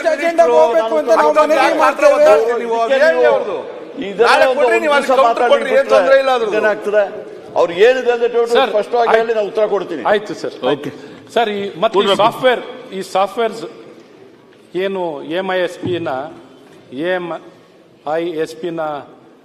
ಕೊಡ್ತಾ ಇರೋಂಥವ್ರು ಬ್ಲ್ಯಾಕ್ ಲಿಸ್ಟೆಡ್ ಕಂಪ್ನಿ, ಬೇಕಾದ್ರೆ ಅದ್ರದ್ದು ಡಾಕ್ಯುಮೆಂಟ್ ಕೊಡ್ತೀನಿ. BCITS ಅಂತ ಉತ್ತರ ಪ್ರದೇಶನಲ್ಲಿ ಅವ್ರನ್ನ ಬ್ಲ್ಯಾಕ್ ಲಿಸ್ಟ್ ಮಾಡಿರುವಂತ ಕಂಪ್ನಿ ಇವರಿಗೆ ಇವತ್ತು ಕೊಟ್ಟಿರುವಂತ ಕಾಂಟ್ರಾಕ್ಟ್ ಕೊಟ್ಟಿರುವಂತ ವ್ಯಕ್ತಿಗೆ ಸಾಫ್ಟ್ವೇರ್ ಕೊಡ್ತಿರೋರು. ಇಷ್ಟು ಏನ್ ಬೇಕಾದ್ರೆ ಮಾಡ್ಬೋದು. ಅಧ್ಯಕ್ಷರೇ, ನಾವು ಇದನ್ನ ನಾವಾಗಿ ಮಾಡಲಿಲ್ಲ. ಇವರು ನೋಟಿಫೈ ಮಾಡಿದ್ರು, ಇವರು ಸರ್ಕಾರ ಇದ್ದಾಗ ಸ್ಮಾರ್ಟ್ ಮೀಟರ್ HSR ಅಲ್ಲಿ ಇವರು ಇದು ಮಾಡಿದರು, KERC ಅವರು ಕೊಟ್ಟಿದ್ದರು. ನಾವು ಅದನ್ನ ಒಪ್ಪದಿದ್ದಕ್ಕೋಸ್ಕರವಾಗಿ ಸೆಂಟ್ರಲ್ ಗವರ್ಮೆಂಟ್ ಅವರು, ಸೆಂಟ್ರಲ್ ಎಲೆಕ್ಟ್ರಿಸಿಟಿ ಇವರೆಲ್ಲ ನಮಗೆ ಕೊಟ್ಟಿದ್ದಾರೆ. ನಾವು ಟೆಂಡರ್ ಕರೆದು ಬಿಟ್ಟು ಕೇಳಿ, ಟೆಂಡರ್ ಕರೆದ ನಾನೇನು ಯಾರು ಈಗಲೂ ಟೈಮ್ ಮೀರಿಲ್ಲ, ಒಂದು ನಿಮಿಷ ಕೂತ್ಕೊಳ್ಳಿ. ಆ ಕಂಪನಿ ನಾಳೆ ನಾನು ಹೇಳ್ತೀನಿ, ನೋಡಿ ಕೂತ್ಕೊಳ್ಳಿ. ಕೇಳಿ ಒಂದು ನಿಮಿಷ. ಆ ಕಂಪನಿ ಬ್ಲಾಕ್ ಟೈಮ್ ನಾನು ಕೊಡಲ್ಲ, ಅವರು ಇಲ್ಲ ಬ್ಲಾಕ್ ಟೈಮ್ ಕಟ್ ಮಾಡ್ತಿದ್ದಾರೆ. ನೆಕ್ಸ್ಟ್ ಸಬ್ಜೆಕ್ಟ್ ಹೋಗ್ತೀನಿ, ನೆಕ್ಸ್ಟ್ ಸಬ್ಜೆಕ್ಟ್ ಹೋಗ್ತೀನಿ. ಅವ್ರೇನಾದ್ರು ಬ್ಲಾಕ್ ಲಿಸ್ಟ್ ಆದ್ರೆ ಒಂದು ನಿಮಿಷ ಅಧ್ಯಕ್ಷರೇ, ಇದ್ರ ವಿಚಾರದಲ್ಲಿ ಸಂಪೂರ್ಣವಾಗಿ ಎನ್ಕ್ವೈರಿ ಮಾಡ್ತೀನಿ. ಮಾಡಿಬಿಟ್ಟು ಅವ್ರೇನಾದ್ರು ಆದ್ರೆ ಆ ಬ್ಲಾಕ್ ಲಿಸ್ಟ್ ಕೊಡ್ಲಿಕ್ಕೆ ಆಗ್ತದೆ. ಅದಕ್ಕೆ ನಾವು ಅದನ್ನ ತೆಗೆದುಬಿಟ್ಟು ನಾಳೆ ನಿಮಗೆ ಸಂಪೂರ್ಣವಾಗಿ ಈಗಲೂ ನಾನು ನಿಮ್ಗೆ ಕೇಳ್ಕೊಳ್ಳೋದು ಕೂತ್ಕೊಳ್ಳಿ ಸರ್. ನೀವು ಕೂತ್ಕೊಳ್ಳಿ. ನೀವು ನಾನು ಸಭಾಧ್ಯಕ್ಷರ ಮೂಲಕ ನಾಳೆ ಉತ್ತರ ಕೊಡ್ತಾ ಇವರು. ಈಗ ನಾವೇನ್ ಒತ್ತಾಯ ಮಾಡ್ತೀನಿ ಅಂದ್ರೆ ಈ ಸಂದರ್ಭದಲ್ಲಿ ಸಚಿವರು ಒಪ್ಕೊಂಡಿದ್ದಾರೆ. ಖಂಡಿತ ಉತ್ತರ ಕೊಡ್ತಾರಂತ ಬಿಡಿ.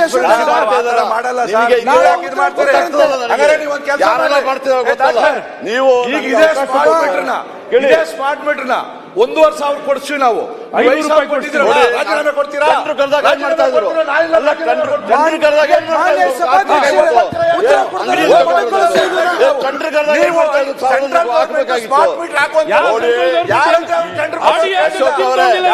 ಟೆಂಡರ್ ಕೊಡು ಅಂತ ಹೇಳಿಲ್ಲ. ನೀವು ಏನ್ ಮಾತಾಡ್ತೀರಿ?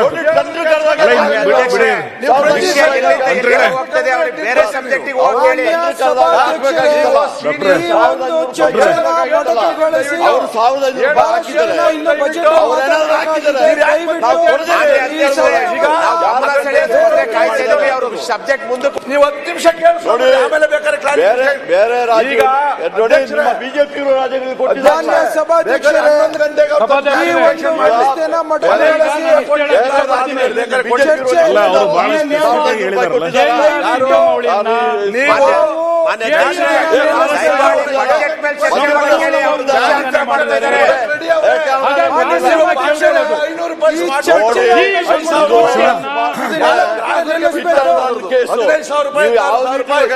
ಸ್ಮಾರ್ಟ್ ಮೀಟರ್ ಸಿಂಗಲ್ ಫೇಸ್ ಹೆಂಗ್ ಕೊಡ್ತೀರಿ ನೋಡಿ. ವಿಶ್ವನಾಥ್ ಅವ್ರು ಮಾತಾಡಿ, ಡಾಕ್ಟರ್ ಮಾತಾಡಲಿ. ವಿಶ್ವನಾಥ್ ನೀವು ಕೂಡ್ರಿ, ಅವ್ರು ಮಾತಾಡಲಿ.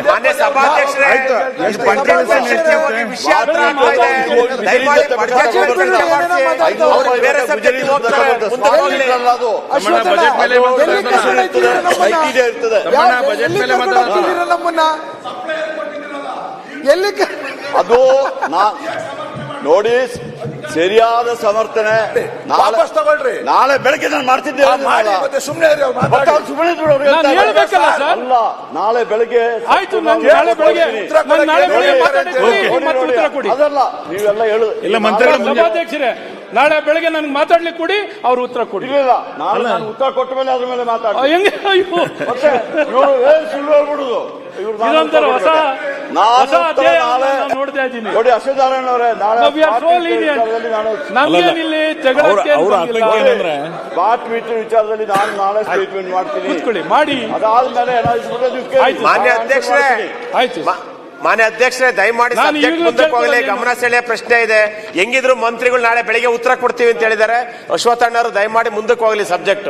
ಆಯ್ತು ಸಭಾಧ್ಯಕ್ಷರೇ, ನೀ ಯಾವಾಗ ಸ್ಪೀಕರ್ ಅದಿ? ನಾನು ಈಗಲೂ ಅಲ್ಲ ಡಾಕ್ಟರ್, ಅವರು ಸ್ಪೆಸಿಫಿಕ್ ಆಗಿ ಹೇಳಿದ್ದಾರೆ. ನಾವು ಅಂತದ್ ಏನಾರ ಅಚಾತುರ್ಯಗಳನ್ನ ಆವಿಷ್ಕಾರ ಮಾಡುವಾಗ ನಾ ಎನ್ಕ್ವೈರಿ ಮಾಡ್ತೀನಿ ಅಂತ ಹೇಳಿದ್ದಾರೆ. ಅವರು ಓಪನ್ ಹಾರ್ಟ್ ಆಗಿ ಹೇಳಿದ್ದಾರೆ. ಜಸ್ಟ್ ಮುಂದ್ಗಡೆ ನಾವೇನು ಅಪಾದನೆ ಅಂತ ಹೇಳ್ತಾರೆ. ನೋಟಿಸ್ ಕೊಡ್ತೇನೆ ಅಪಾದನೆ ಅಂತ ಎಲ್ಲರಿಗೆ ಕೊಟ್ಟರೆ ಆಪಾದನೆ ಮಾಡಬೇಕು. ನೋಟಿಸ್ ಕೊಟ್ಟರೆ ನಾನು ರೆಡಿಯಾಗಿ ಬರ್ತೀನಿ. ಸುಮ್ಮನೆ ನೀವು ವಿಶ್ವನಾಥ್ ಮೇಲೆ ಆರೋಪ ಮಾಡಬೇಕಾದ್ರೆ ನೋಟಿಸ್ ಕೊಡಿ.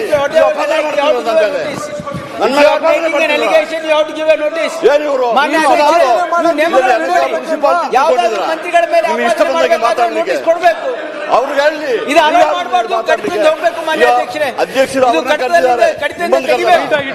ಅವರು ಮಂತ್ರಿ ಕೆಲಸ ಅವ್ರು ಮಾತಾಡ್ಬೇಕು. ನಿಮ್ಗೇನಾದ್ರೂ ಅಪಾದನೆ ಮಾಡೋದಿದ್ರೆ ನೋಟಿಸ್ ಕೊಡಿ. ಸಭಾಧ್ಯಕ್ಷರೇ, ದಯವಿಟ್ಟು ಬಜೆಟ್ ಮಾತಾಡ್ಲಿಕ್ಕೆ ಬಹಳಷ್ಟು ಜನ ಇದ್ದಾರೆ. ಯಾಕೆ ಈ ವಿಷಯನ ಈ ತರ ಅಡ್ಡಿಪಡಿಸ್ತೀರಿ? ಶಿವಲಿಂಗೇಗೌಡ್ರ ಕೂತ್ಕೊಳ್ಳಪ್ಪ. ಈಗ ಟೈಮ್ ಇಲ್ಲಪ್ಪ ಶಿವಲಿಂಗೇಗೌಡ. ಇರುವುದೆಲ್ಲ ಹೇಳ್ಬಿಟ್ಟು ಟೈಮ್ ಇಲ್ಲ ಅಂತ ಹೇಳ್ಬಿಟ್ರೆ ನಿಮಗೆ ನಿಮ್ಮ ಮನಸ್ಸಂಗೆ ಬಂದ್ಬಿಟ್ಟು ಅಪಾದನೆಗಳು ಮಾಡಿಬಿಟ್ಟು ಟೈಮ್ ಇಲ್ಲ ಅಂತ ಹೇಳ್ಬಿಟ್ರೆ ನಾನು ಹೇಳಿದ್ದೀನಿ ನಿಮಗೆ ಬೆಳಗ್ಗೆ ಸ್ಟೇಟ್ಮೆಂಟ್ ಕೊಡ್ತೀನಿ. ಆಯ್ತು, ಬೆಳಗ್ಗೆ ನಾನು ಮಾತಾಡ್ಲಿಕ್ಕೆ ಅವಕಾಶ ಕೊಡಿ, ಬೆಳಗ್ಗೆ ಮಾತಾಡ್ತೀನಿ. ಬೆಳಗ್ಗೆ ನೀವು ನಾನು ಹಾಕಿದ್ರೆ ಮಾತಾಡೋ ಉತ್ತರ ಕೊಡಿ. ಮಾನ್ಯ ಅಧ್ಯಕ್ಷರೇ, ನಮ್ಮದು ಅಬ್ಜೆಕ್ಷನ್ ಇದೆ. ಸಭಾಧ್ಯಕ್ಷರೇ, ಅಲ್ಲಿ ನೀವು- ಸದಸ್ಯರು ನೋಟಿಸ್ ಕೊಡದೇನೆ ಮಂತ್ರಿಗಳ ಮೇಲೆ ಆಪಾದನೆ ಮಾಡ್ತಾ ಇದ್ರೆ ಸರಿಯಾಗಿರ್ತಕ್ಕಂಥದ್ದಲ್ಲ. ನಮ್ಮ ನಿಯಮಗಳು ಇವೆ ಏನಂತಂದ್ರೆ ಯಾರಾದ್ರೂ ಮಂತ್ರಿಗಳ ಮೇಲೆ ಆಪಾದನೆ ಮಾಡ್ಬೇಕಿದ್ರೆ ನೋಟಿಸ್ ಕೊಡ್ಬೇಕು, ಅದು ಕಡತದಿಂದ ತೆಗಿಸ್ಬೇಕು ಮಾನ್ಯ ಅಧ್ಯಕ್ಷರೇ. ಆಮೇಲೆ ಸದಸ್ಯರಿಗೆ ಸರಿಯಾಗಿ ಜ್ಞಾನ ಕೊಡಿ. ಅವರೊಬ್ಬ ಸಚಿವರಾಗಿ ಕೆಲಸ ಮಾಡಿದವರು ಈ ರೀತಿ ಬೇಜವಾಬ್ದಾರಿಯಿಂದ ಮಾತಾಡಬಾರ್ದು. ಮಾನ್ಯ ಅಧ್ಯಕ್ಷರೇ, ನೋಟಿಸ್ ಕೊಟ್ಟು ಯಾಕೆ ಟೆನ್ಷನ್ ಆಪಾದನೆ ಮಾಡಿ ನೀವು. ಆಮೇಲೆ ಅವ್ರದ್ದು ಏನ್ ಬೇಕೋ ಯಾಕೆ ಟೆನ್ಷನ್? ಆಗಲ್ಲ ನೋಡಿ, ನಾವು ಸಮಾಧಾನದಲ್ಲಿ ಟೆನ್ಷನ್ ಅಲ್ಲ, ಬಜೆಟ್ಗೆ ನೋಡಿ, ಅಯ್ಯೋ, ಬಜೆಟ್ಗೆ ನಾವು ಟೆನ್ಷನ್ ಅಲ್ಲಿ ಇರ್ಬೇಕಾಗಿರೋ ನೀವು, ನಾವಲ್ಲ. ನೀವು ಮಾಡಿ ನೋಡಿದ್ರೆ ನೀವು ಟೆನ್ಷನ್ ಓಡೋಗ್ಬೇಕು. ನಾವೇ ಟೆನ್ಷನ್ ಮಾಡಂತ ಯಾವ ಕೆಲಸ ಮಾಡಿಲ್ಲ. ನೀವು ಇನ್ನೂ 10 ವರ್ಷ ಟೆನ್ಷನ್ ಅಲ್ಲೇ ಇರ್ತೀರಿ. ನೀವು ಮಾಡಿರೋ ಕೆಲಸಕ್ಕೆ ಇಬ್ಬರು ಸೇರ್ಬಿಟ್ಟು ಈಗ ಅಪಾದನೆ ಮಾಡಿ ಶುರು ಮಾಡಿಬಿಟ್ಟಿದ್ದಾರೆ. ಅಧ್ಯಕ್ಷರೇ ಈಗ ಒಂದ್ ನಿಮಿಷ ನಾನು ಮುಗಿಸ್ಬಿಡ್ತೀನಿ. ಸಭಾಧ್ಯಕ್ಷರೇ, ನಾನೇನು ಸ್ಮಾರ್ಟ್ ಮೀಟರ್ ವಿಚಾರ ಆಯ್ತು, ಈಗ ಕಾನೂನನ್ನ ನಾನು ಇಷ್ಟು ಮಾತಾಡಿದ್ದು ಬರೀ ಕಾನೂನು ಏನಿದೆ ಇಲ್ಲ, ಅವ್ರು ಬೇರೆ ಸುಳ್ಳೇ ನಿಯಮವನ್ನ ಕಾನೂನು ಇಲ್ಲದಲ್ಲ, ಇಷ್ಟ ಬಂದಂಗೆ ನಾನು ಕಾನೂನಲ್ಲಿ ಅವ್ರು ಕೊಟ್ಟಿರೋ ನಿಮ್ಗೂ ಕಳಿಸ್ತೀನಿ. ತೊಳಿ ಸಭಾಧ್ಯಕ್ಷ ಕೊಟ್ಬಿಡ್ರಪ್ಪ, ಅದಲ್ಲ ಕೊಡಿ. ಕಾಲಿಂಗ್ ಅಟೆನ್ಷನ್ ಉತ್ತರ ಕೊಟ್ಟಿರೋದು ಕೊಟ್ಬಿಡಿ ಸಭಾಧ್ಯಕ್ಷರಿಗೆ. ಈಗ ಅಲ್ಲ, ನಾನು ಮಾತಾಡ್ಬೇಕಾದ್ರೆ ಜವಾಬ್ದಾರಿಯುತವಾಗಿ ಮಾತಾಡ್ತೀವಿ. ಆಯ್ತು, ಒಂದ್ ಸೆಕೆಂಡ್.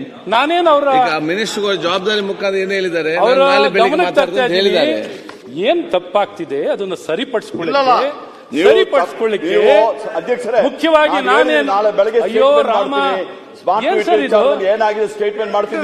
ನಾಳೆ ಬೆಳಿಗ್ಗೆ ಸ್ಟೇಟ್ಮೆಂಟ್ ಮಾಡಿ ಹೇಳಿದಾರಲ್ಲ. ಉತ್ತರ ಸರ್, ಕೊಡ್ತೀನಿ. ನಾನೇನು ಈಗ ಒತ್ತಾಯ ಇವ್ರನ್ನ ಮಾಡ್ತಾ ಇದ್ದೀನಿ. ನೆಕ್ಸ್ಟ್ ಸಬ್ಜೆಕ್ಟ್ ಹೋಗ್ತೀನಿ ಸರ್. ಓಕೆ. ಇವ್ರನ್ನೇನ್ ಒತ್ತಾಯ ಮಾಡ್ತಿದ್ದೀನಿ ಅಂದ್ರೆ, ತಕ್ಷಣ ಆಗಿರುವಂತ ನಿಯಮ ಕೆಇಆರ್ಸಿ ನಿಯಮ ಉಲ್ಲಂಘನೆ ಆಗಿದೆ. ಹಾಗಾಗಿ ಏನು ಈ ಗುತ್ತಿಗೆ ಕೊಡೋದ್ರಲ್ಲೂ ಏನು KTTP ಆಕ್ಟ್ ಉಲ್ಲಂಘನೆ ಆಗಿದೆ.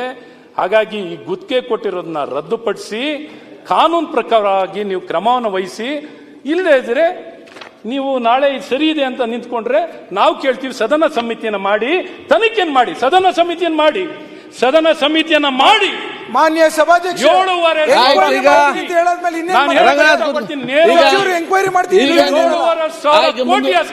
ಈಗ ಮುಂದೆ ನೋಡಿ, ಮತ್ತೆ ನೀವು ಅನಗತ್ಯವಾಗಿ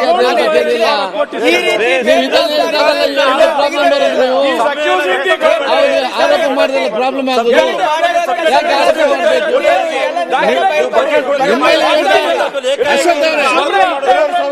ನಿಮ್ಮಲ್ಲಿರುವಂತಹ ವಿಚಾರವನ್ನು ತಾವು ಹೇಳಿದ್ದೀರಿ. 6,000 ಸ್ಮಾರ್ಟ್ ಮೀಟರ್ ಇದೆ. ನೀವು ಬಜೆಟ್ ಬಗ್ಗೆ ಚರ್ಚೆ ಮಾಡಿ. ಬಜೆಟ್ ಏನಿದೆ ಸಬ್ಮಿಟ್ ಮಾಡಿ ಸರ್, ಸಬ್ಮಿಟ್ ಮಾಡಿ. ಅಶೋಕ್ ಅವರೇ, ಪ್ರೂವ್ ಮಾಡಿ. ಇಲ್ಲಿಂದ ಓನ್ಲಿ ಹಿಟ್ ನೋ ರನ್. ಆಯ್ತು, ಇಲ್ಲಿ ಕೇಳಿಗ ನಾವು ಉತ್ತರ ಕೊಡ್ತೀವಿ. ಹಿಟ್ ಅಷ್ಟೇ. ಈಗ ನಿಮಗೆ ಕೊಡ್ತೀನಿ ದಾಖಲೆ. ಅಶೋಕ್ ಅವರೇ, ಯಾರು ಬೇಕು ನಿಮಗೆ ದಾಖಲೆ ಕೊಡಿ. ನಾಳೆ ಬೆಳಿಗ್ಗೆ ಅವರು ಕ್ಲಾರಿಫಿಕೇಶನ್ ಕೊಡ್ತು ಅಂತ ಹೇಳಿದ್ದಾರೆ. ನೀವೀಗ ಮುಂದುವರಿಸಿ ಬೇರೆ ಸಬ್ಜೆಕ್ಟ್ ಹೋಗಿ. ಪ್ರಿಯಾಂಕ್ ಅವರು ಕೇಳಿದ್ದಾರೆ. ಪ್ರಿಯಾಂಕ್ ಅವರು ಮತ್ತೆ ರೈಟಿಂಗ್ ಅಲ್ಲಿ ಕೊಡಿ. ಬೇರೆ ಬೇರೆ ರಾಜ್ಯದಲ್ಲಿ ಈಗ ನೋಡಿ, ಈಗ ಟೈಮ್ ಅಪ್ ಆಯ್ತು. Sir, next take up 40 minutes ಆಯ್ತು. ಟೈಮ್ ಆಯ್ತು, ಟೈಮ್ ಆಯ್ತು. ಈಗ ಅಶೋಕ್ ಆಯ್ತಾ, ಕಂಪ್ಲೀಟ್ ಬಿಡಿ. ಬೇಡ, ಪ್ರಿಯಾಂಕ್ ನೀವು ಕೇಳಿದ್ದೀರಾ? Price in rupees, meter price plus MIST ಕೊಟ್ಟಿರೋ ದಾಖಲೆಗಳಲ್ಲ. ನಿಮಗೆ ವೆಸ್ಟ್ ಬೆಂಗಾಲ್ ಅಲ್ಲಿ ಸಿಂಗಲ್ ಫೇಸ್ಗೆ 5,000 ವಿತ್ ಸಾಫ್ಟ್ವೇರ್ ಕನ್ಸಾರ್ಷಿಯಂ ಅದು ಇದು ಮಾಡಬಹುದು ಅಂತ KRC ಇದು ಇದೆ. ಕೊಡಿ. ನೀವು ಮತ್ತೆ ಹಂಗೆ ಆರೋಪ ಮಾಡಿದ್ರೆ ನೋಟಿಸ್ ಕೊಡಿ, ಅವರಿಗೆ ನೋಟಿಸ್ ಕೊಡಿ, ದಾಖಲೆಗಳು ಕೊಡಿ, ಚರ್ಚೆಗೆ ಬರ್ತೀವಿ. ಕೊಡಿಯಪ್ಪ. ಹೇಳಿದ್ದೆ ಹೇಳೋದು ಅದು ಸರಿ, ಸುಳ್ಳು ಹೇಳಿದ್ರೆ ನಿಜ ಆಗೋದಿಲ್ಲ. ಓಕೆ ಸಭಾಧ್ಯಕ್ಷ, ಆದ್ರೂ ನೀವು ಕೇಳಿದಿರಲ್ಲ, ಕೊಟ್ಬಿಟ್ಟಿದ್ದೀವಿ. ತೊಳಿ ಅವರೇ ಉತ್ತರ ಕೊಡ್ತೀನಿ ಅಂತ ಹೇಳಿದ್ರು, ಆದ್ರೂ ಸಹಾಯ ಆಗ್ಲಿಕ್ಕೆ ಎಲ್ಲ ಕೊಟ್ಬಿಟ್ಟಿದ್ದೀನಿ. ಅವ್ರಿಗೇನು ಕೊಡ್ಬಿಟ್ಟು ಸಾಕು ಸರ್. ಪಾಪ ಅವ್ರು ನಾಳೆ ಉತ್ತರ ಕೊಡ್ತಾರೆ. ಸಬ್ಜೆಕ್ಟ್ ಹೋಗಿ. ನೆಕ್ಸ್ಟ್ ಈಗ finish with in 15 minutes. Ashok ಅವರೇ, ನನಗೆ ಅಡಚಣೆ ಮಾಡಿದ್ ನಾನಲ್ಲ, ಯಾರು? ಮಂತ್ರಿಗಳೇ ಪಾಪ ಎದ್ದು ಕೂತ್ಕೊಂಡಿದ್ದಾರೆ. ಓಕೆ ಇವರೇ, ಮಾನ್ಯ ಸಭಾಧ್ಯಕ್ಷರೇ, 15 ಮಿನಿಟ್ ಫಿನಿಶ್ ಮಾಡಬೇಕು. ನೀವು ಅಲ್ಲ, ಯಾಕಂತ ನನಗೆ ಕಾಯಿಸಿ ಈಗ 6:20 ಅಜಯ್ ಸಿಂಗ್ ಬರೀ 20-25 ನಿಮಿಷದಲ್ಲಿ ಬಿಟ್ಟು 6:20ಗೆ ನಮ್ಮ ಸ್ನೇಹಿತರ ಜೊತೆ ಇದರಲ್ಲಿ ಹೌದು ಹೌದು. ಈಗ ನಾಳೆ ನಿಮ್ ಬಂಡವಾಳ ನಿಮ್ಗೆ ಗೊತ್ತಾಗುತ್ತೆ. ಈಗ ಬಿಲ್ ಇಂಪಾರ್ಟೆಂಟ್ ಬಿಲ್ ಪಾಸ್ ಮಾಡ್ಲಿಕ್ಕಿದೆ, ಇಂಪಾರ್ಟೆಂಟ್ ಬಿಲ್ ಇದೆ. ಆಯ್ತು, ಈಗ ಆರೋಗ್ಯ ಇಲಾಖೆ ಮಾತಾಡ್ತೀನಿ ಸಭಾಧ್ಯಕ್ಷರೇ. ಅದ್ ಮೊನ್ನೆ ಮಾತಾಡಿದ್ರಲ್ಲ ಮೊನ್ನೆ. ಇಲ್ಲ, ನಾನು ಚಿಕ್ಕದಾಗಿ ರಾಜ್ಯಪಾಲ ಭಾಷಣ ಮಾತಾಡಲ್ಲ. ರಾಜ್ಯಪಾಲರ ಭಾಷಣ ಮಾತಾಡ್ಲಿಕ್ಕೆ ಕೊಡ್ಲಿಲ್ಲ. ಆಯ್ತು. ಬಡ್ಜೆಟ್ ಅಲ್ಲಿ ಸ್ಕೈ ಇಸ್ ದ ಲಿಮಿಟ್ ಮಾತಾಡಿ, ಸ್ಕೈ ಇಲ್ಲ, ಡಾಕ್ಯುಮೆಂಟ್ ಇಟ್ಕೊಂಡು ಮಾತಾಡ್ಲಿಕ್ಕೆ ಬಿಡಲ್ಲ. ಅಲ್ಲ, ಸ್ಕೈ ಇಸ್ ದ ಲಿಮಿಟ್. ಅಲ್ಲ ಪ್ರಿಯಾಂಕ್ ಅವರೇ, ಸ್ಕೈ ಇಸ್ ದ ಲಿಮಿಟ್ ಅಂದ್ರೆ ಏನು? ಬಜೆಟ್ ಎರಡು sky is the limit, Priyank, sky is the limit but within the time limit.